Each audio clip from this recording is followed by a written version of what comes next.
All right, Cincinnati Bengals draft recap. Excuse me. I always want to say preview for some reason. Not a preview, a recap. Interesting draft class here. They had some picks I really liked, some picks I'm not crazy about, and some I'm in between. So let's start off with Myles Murphy, someone who some people loved. He was number 17 on the consensus big board. I didn't have a ton of first-round grades in this draft class. I thought this was a weaker draft class. I didn't have him as a first-round grade, but I did have him around 28 on my big board just because I didn't have a ton of first-round grades.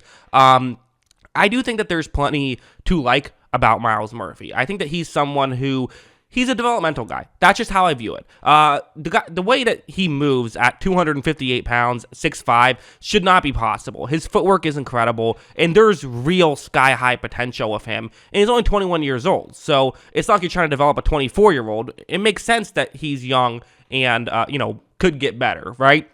So that's what I like about him, and that's what I'm very intrigued by. He didn't have a ton of production in college, and that's kind of the thing. And I think that I also wonder, how much he's going to play on the edge, how much he's going to play on the interior. He feels like a guy who, in the right system, if developed properly, could be really good. The question is just, there's a risk factor there of we haven't seen it, and there are safer players in this draft.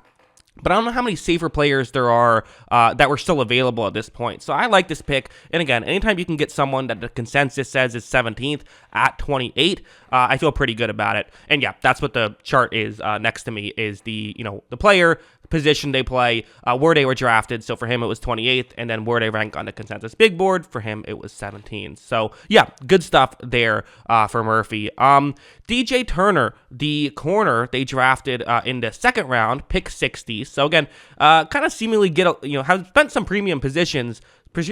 Have spent some premium picks on in the secondary, and DJ Turner is a guy who very fascinating. The guy ran a 4.2. I mean, that alone, I'm invested. I'm interested. You're running a 4.2. Okay, I'm paying attention. Smaller guy, which is to be expected. 5'11", 178.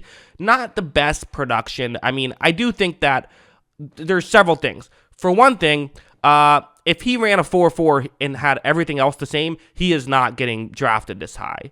But some people will look at that and say, oh, well, you're overdrafting him then. You're paying too much attention. Speed is a great predictor of success at the cornerback position, and I don't necessarily hate getting a guy because they're fast. I actually kind of like that idea. I think that that's smart. Corners definitely, for that position, speed matters a ton. So definitely has some flaws on his tape. He definitely is very raw, but again, 22 years old, and him and Murphy are kind of two guys who there's a chance that they end up being both, star players in the league. That definitely is their upside. Bit of a lower floor, though, than some other players on the board in both cases. So just interesting how they're deciding to play this in this spot. You didn't have Jordan Battle. First off, great name. Got a name like Jordan Battle. Got to feel good about it. He has 3 years of good production, on his tape at this point. If you like PFF, grade over 80 each of the past 3 seasons. That's very good. Did have his best year in 2021. Usually like to see guys consistently get better, but still, that's good. Another guy who they're getting later than the consensus said. So right out the bat, you have 3 straight guys who you're picking up that the consensus thought would be gone earlier. That's good. You want to make sure that happens. Get guys on the right side of the consensus big board, not the wrong one. Seems like he could be a really good cover safety, which is very exciting to see. Someone who, has solid enough skills, I should say, solid enough talent, not necessarily going to wow you, but still solid, and feels like he should just be like a guy who can come in and just play this safety position, like be a starting safety right away. They had 2 good safeties, last year. Let them both walk, which I think was actually the correct strategy. My old expression is never let a day 2 go by without drafting at least 1 safety or receiver, because those 2 positions tend to hit pretty well in the later rounds, especially in day 2. And he's someone who I do think could come in and be a starting safety. And you have Daxton Hill, who's kind of a hybrid slot corner safety type guy. So I think he could come in and really be a day 1 starter for them. So getting that at 95, I feel pretty great about that, to be honest. Charlie Jones, a guy who, runs a 4.4. They don't need receivers, right? But you always need receivers. You always want receivers.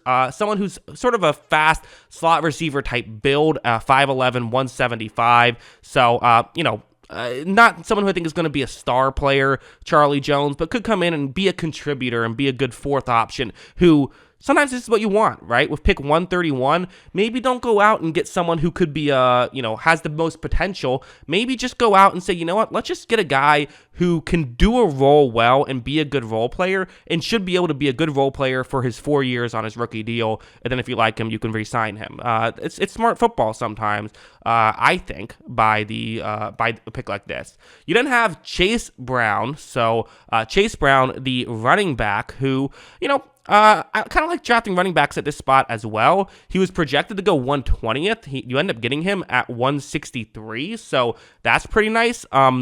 Some people have speculated, could he be a potential Joe Mixon replacement if they do move off of Joe Mixon? Potentially, but you don't necessarily need him to be that. You spent a 5th-round pick on him. If that's just a backup running back, that's cool too. So again, there was some talk about do they draft a running back like Gibbs at number 28 back when people thought he would fall more than he did. I would not like that. I think get premium positions early. Just get a guy like Chase Brown at 163. Again, smart football in my opinion. We then got another receiver, Andre Iosivas. Not sure how you say that name, but Andre is someone who, again, 6'3", runs a 4.4. That's good. Solid production his last year at Princeton, 924 yards. Over 80 PFF grades, so good stuff there. Again, seems like someone who could come in and be a solid potential depth receiver. He was someone who a lot of people thought would go a lot earlier, 141st on the consensus big board. He goes at 206, which at this point, if he just comes in and only plays special teams, that's fine. You'll take that, but he has the potential to do so much more than that, which is what's exciting. Then a couple of interesting picks. Brad Robbins, a punter, fine, whatever. I don't know how punters aren't that valuable of positions, but if you can get a good punter in round 7, I suppose that's a fine selection. Whatever. Not moving the needle too much. Plenty of people do spend, these picks on special teamers anyway. Why not get someone who has more of an impact on special teams? I get the argument. DJ Ivy does not have a Pro Football Focus page, does not have a page on NFL.com. Can't look up too much about DJ Ivy and how confident people are in him, but again, seems like someone who was 463rd on a consensus big board, probably going to come in to play special teams. That's what I'm going to expect is the case, especially cornerback. Those tend to be special teams fillers, so that's my expectation. But yeah, as a whole, I think a good draft. Even though they got a player who wasn't necessarily my guy in Myles Murphy, I think they still I think that at that time feels right for me when you should draft him, and the rest of the picks I really liked. So yeah, I'm a fan of this draft. What do you guys think? Let me know in the comments below. Always love hearing from you, and of course, as always, thanks for watching.